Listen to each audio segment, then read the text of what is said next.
Завтра, по идее, мы стартуем 20 февраля. Вот приехали два таких вездехода, Бурлак из Кургана к нам. И мы едем в Батамай. В этой экспедиции у нас несколько задач будет. Вот одна из них — это тестирование коротковолновых раций, которые разрабатывает Николай Александрович Находкин. О, безопасная Арктика. Также повезем в северные поселки там груз полезный. Планируем проработать маршрут, для более удобный маршрут, чтобы доставлять там также грузы в дальнейшем, возможно, в поселки, в которые они доставляются очень тяжело. Это вот тоже одна из задач. И тестирование резины. Так что чувствую, нас ждет очень интересное приключение.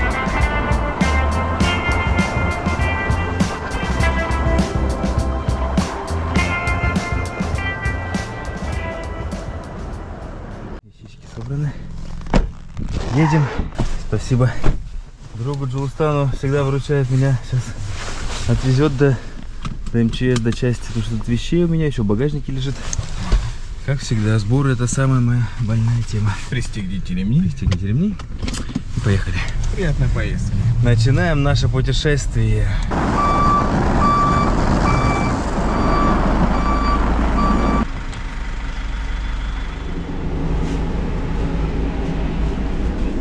Пока скидываем вещи. Что, как, выспались? Или так, с дороги? Да. Где-то я ее уже видел.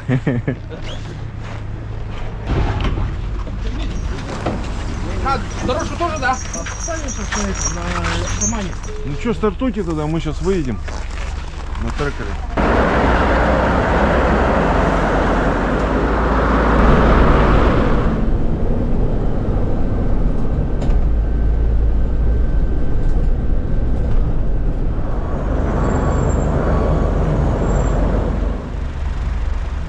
Сегодня у нас, оказывается, парад техники.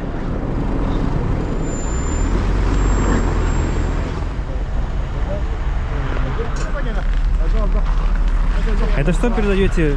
Мы жители, те, которые родом Кавейского Луса. Тут у нас есть общественная организация земляцтва Кавейского Луса. Председатель Михаил Руслан Дмитриевич как раз узнал то, что едет Бурлак Севенкёль. Нашим землякам мы отправляем посылочки. Гостиниц отправляем. Тут фрукты, овощи, сладкие. Все это доставляется администрации Севенкёля. Потом администрация Севенкёля распределяет по детсадам, по школьникам. Это то, что да, от земляков. Здорово. Спасибо. Я вам желаю хорошей езды, чтобы вы посмотрели красоту нашего Луса, Кавейского Луса. Там все отлично. Горы, люди, все очень хорошо. С удовольствием. Спасибо. Смотря на ее размер, такие большие шины, да, кажется, и вес данного автомобиля — это 4,5 тонны только снаряженной массы. Полная масса может быть 7 тонн автомобиля, то есть грузоподъемность — это 3 тонны. Расход данного автомобиля достаточно небольшой. Это дизельный автомобиль на твердых грунтах при движении по зимникам, по дорогам общего пользования. Будет порядка 32-33 литров на 100 километров. А при движении по болотам, по копям, по грязи, по глубокой, либо по глубоким снегам, это уже будет исчисляться как литры в час. Соответственно, как спецтехника, это от 4 литров в час. Машина, так как водоплавающая, вот эта часть, она является открытой. Ну, ребята нас провожают. Это приятно. Команда состоит из 12 человек. Протяженность маршрута более 1000 километров. В самой экспедиции, в ее подготовке и проведении принимало активное участие Главное управление, правительство республики, Россоюзпас, Русское географическое общество и, конечно же, акционерное общество ограниченной ответственности «Бурлак». Проводится она в рамках учения МЧС России «Безопасная Арктика».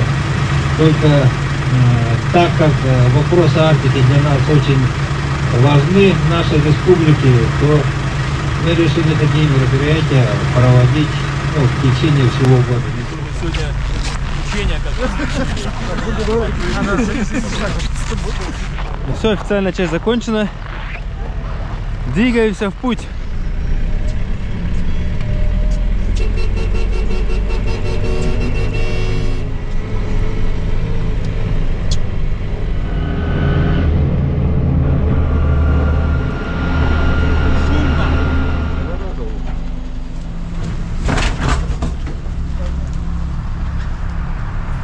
Теперь, чтобы бак заправить с другой стороны, надо развернуться. Алексей к нам приехал с Батагая, куда мы направляемся. И сейчас с нами прилетел на самолете, сейчас с нами поедет, будет испытывать, ну, посмотрят, как это все работает. В дальнейшем они хотят приобрести как раз бурлак, чтобы туда ездить. И вот он будет, по идее, если все будет удачно, водителем потом.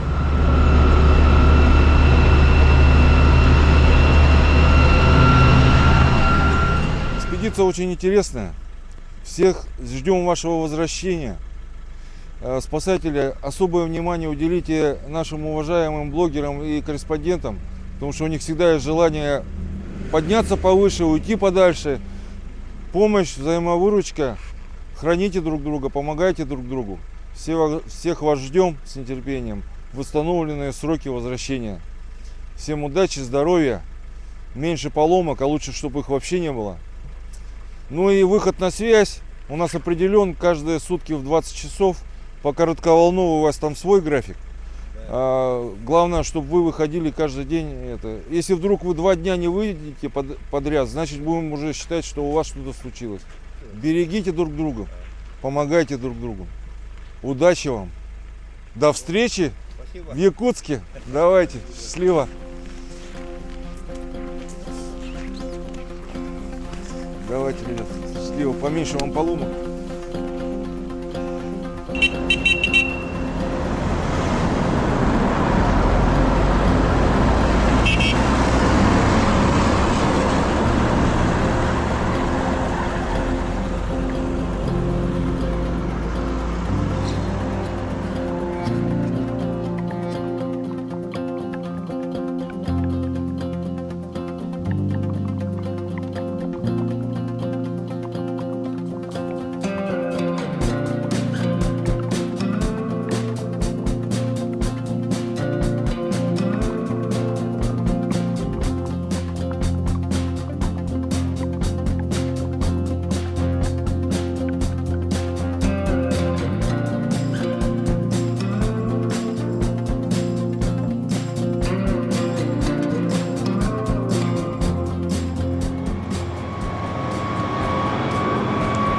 Мы сейчас реку Лена пересекаем ночью. Но у меня есть съемки 2 года назад, когда мы приезжали на одном бурлаке и натрекали днем. Давайте их посмотрим.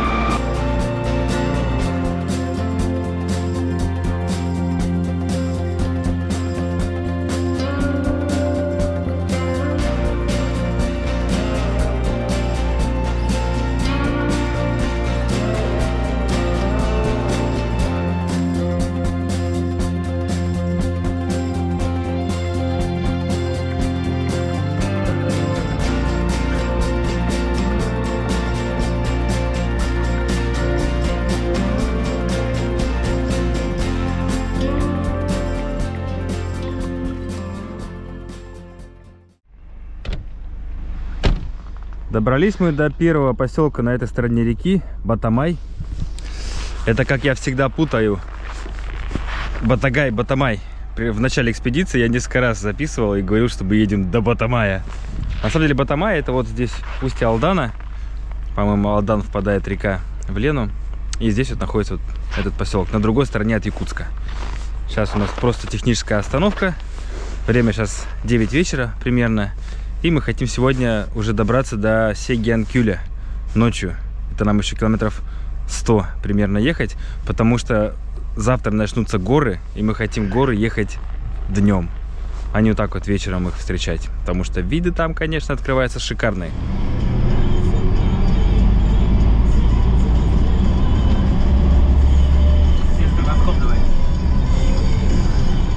Под полтинник где-то, да? Ну да.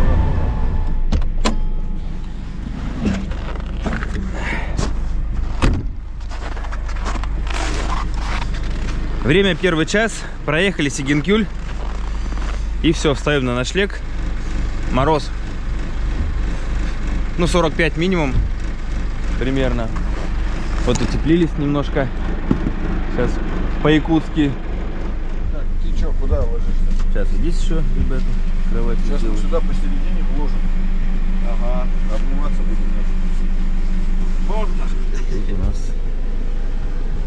тоже хорошо. Я сегодня устроился на верхней полке. Пытаемся уложиться. Парни отлично устроились. Вообще. Слушай, так тут вообще у тебя, да, лучше, чем на второй полке. Не будем меняться завтра? Ну да. Ну, спокойной ночи тогда всем. Плохо, что это немножко не качает. Ну, Когда да, качаешь, непривычно. хорошо спишь,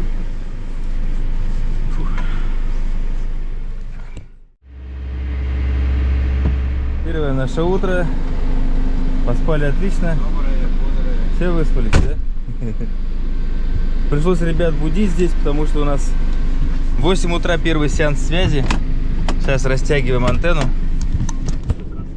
Оп. О, уже горы пошли, оказывается.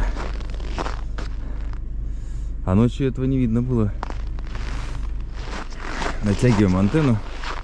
Ее можно в любых условиях растянуть на деревьях, на столбах. А, нет, что-то раз. Не выдержит, наверное.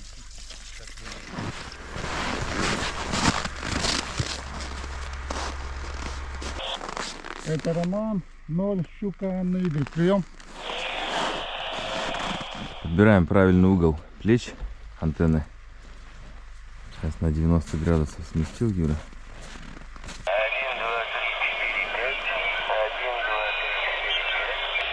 Сейчас буду доделывать, наверное, потихоньку.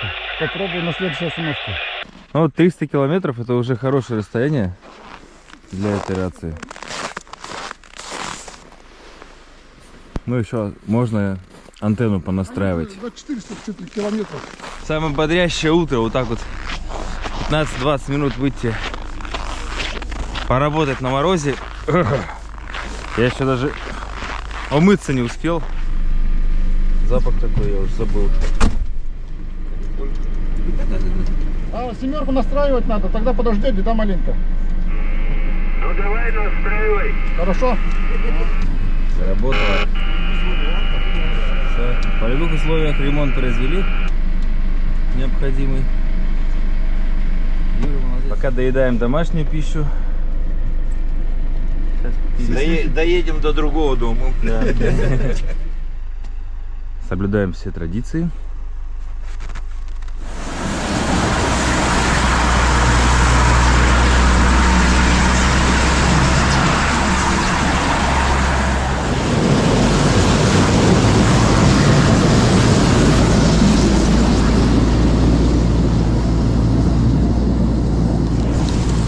Вот так вот. Веселая работа оператора. Все, пошла красота.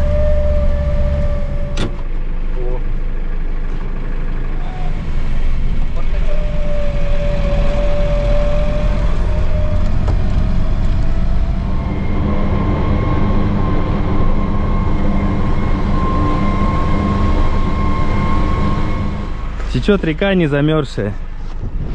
Представляете, на улице около 40, и все-таки вода не замерзает. Наша первая символическая водная преграда. Парни набирают воду как раз заодно, раз такое дело. Символическая, я же говорю. Умываться очень неприкольно на морозе. Ай-яй-яй. Сразу заледенело все.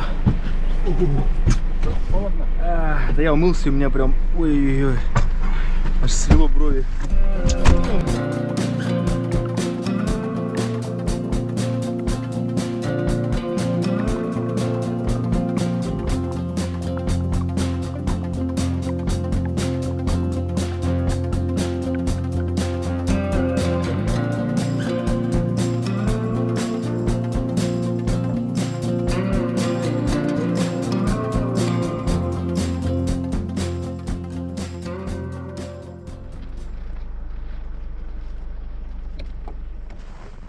Ничего-то.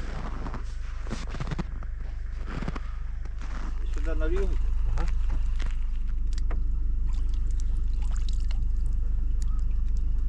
Чистейшая горная вода.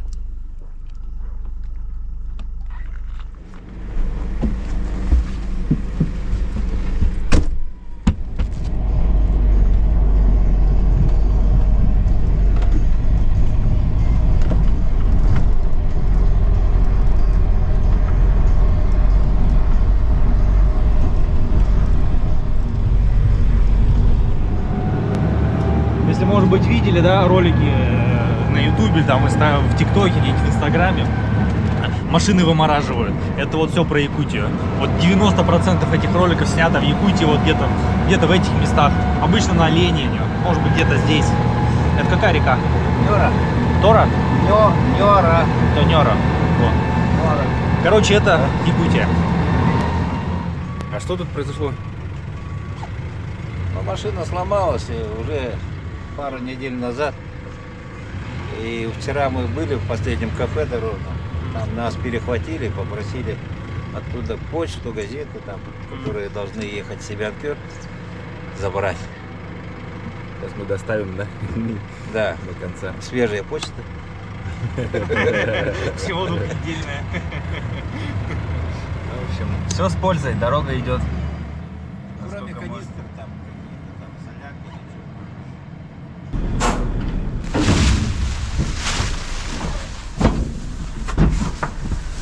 Места хватает.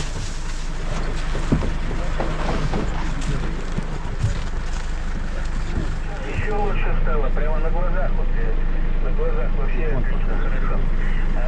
Ну, примерно сколько до Якутска? Ты говоришь, 350, да? Да, 350 километров примерно. Это от Якутска до Алёкминска 600, а нам от Якутска еще 350. Это сейчас Алёкминск вышел на связь тоже. Да, вот он говорит. 1000 километров. А принял Гена, да? Вышел еще на связь Ленск. Это уже 1500 километров отсюда. Я говорю, давайте до Питера. Ну, в Америку куда-то. Ну, сейчас связь состоялась хорошо. Вот, пошло дело. У тебя, Юра, уже красота. Ленск на связи. Ну, ясно. Радиолюбители тоже знают, что поехала экспедиция. И знают, что у нас Время, да? определенное? время наше знает выхода на связь. И знают, что у нас еще нету большого опыта по радиосвязи. Поэтому они и лояльно относятся, и со всех разных сторон стараются нас услышать. У нас антенны на крыше. И вот такие места очень опасно проезжать, в том плане, что их можно поломать.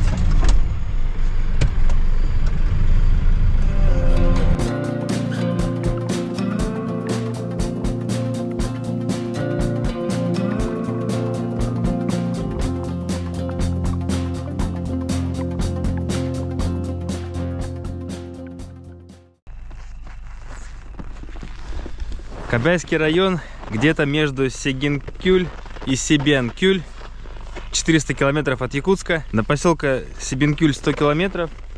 Избушка Надежда. Приятно, да, встретить свое детище? Ну да. Ну вот это место здесь, большая наледь всегда выступает. И постоянно проваливались машины. И как спасатели мы много раз сюда приезжали спасать людей. Ну, некоторые погибали люди, потому что далеко сюда добираться. Поэтому вот Российский союз спасателей решил сделать субботник. Все ребята скинулись, кто там доски с дачей. Кто что смог, сами же собрали. Стекла там, печку сварили. И потом местная администрация здесь помогли со старым срубом в Сигинкюле. Себянские оленины помогли. И тут за пару дней построили. Это в 2013 году было. И вот за 10 дней отсюда вызов для спасателей не было. За 10 лет? Да? За 10 лет, да. Люди с тех пор сюда добираются. Я один раз проезжал вот несколько лет назад. И в темноте видел много огней, думал, поселок построили. Оказывается, здесь все кучкуются, да, десяток машин стояло. И народ здесь и перекусывает, отдыхает, ремонтируется, помощи дожидается. Если там запчасти. Вот вижу, дрова оставляет.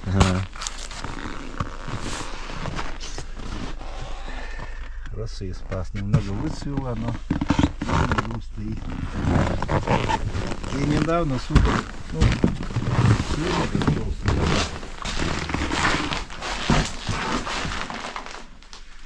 Ну здорово здесь. Спать можно, кушать, все вообще тут.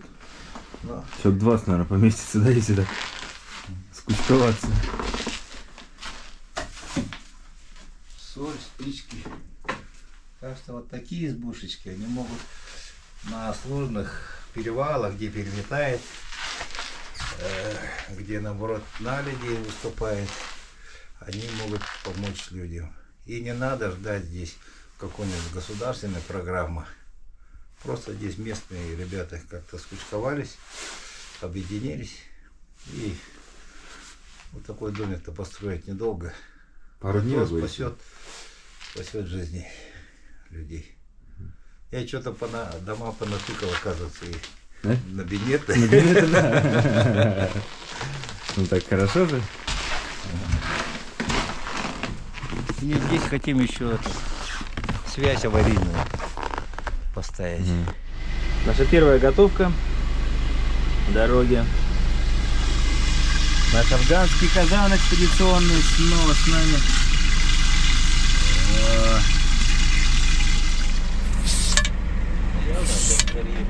Ты же 4-й год выиграть. Ну, потихоньку запоминаю. Пока стоишь там с камерой, хлеба достань. Ага. Сейчас у меня руки заняты. Сейчас принесу. Давай, Серафим, накладывай. Для кадра. Остановились на перевале. Ночью тоже, конечно, свой шарм в этом всем. С одной стороны скалы, с другой стороны скалы.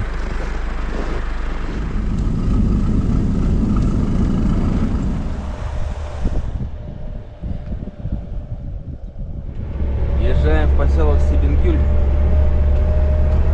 Добрались. Сколько часов ехали? Откуда? Ну, от ночевки. Ну, в 9 утра мы выехали, 11 вечера. 14 часов. 14 часов.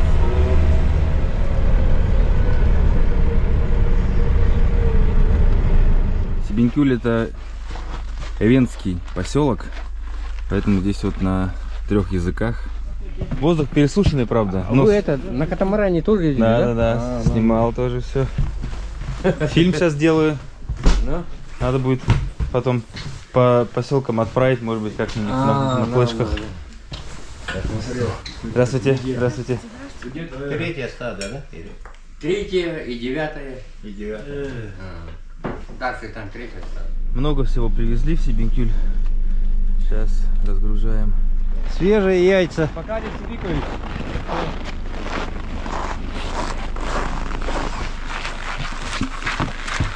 Вот сколько полезного груза. Это из машины перегрузили то, что сломалось по дороге. Здесь овощи, фрукты.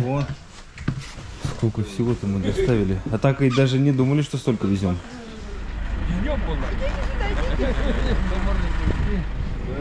Ну, Этот дом на колесах. Штурман здесь сидит. Стеклопакеты. Второй пилот Дринкинс.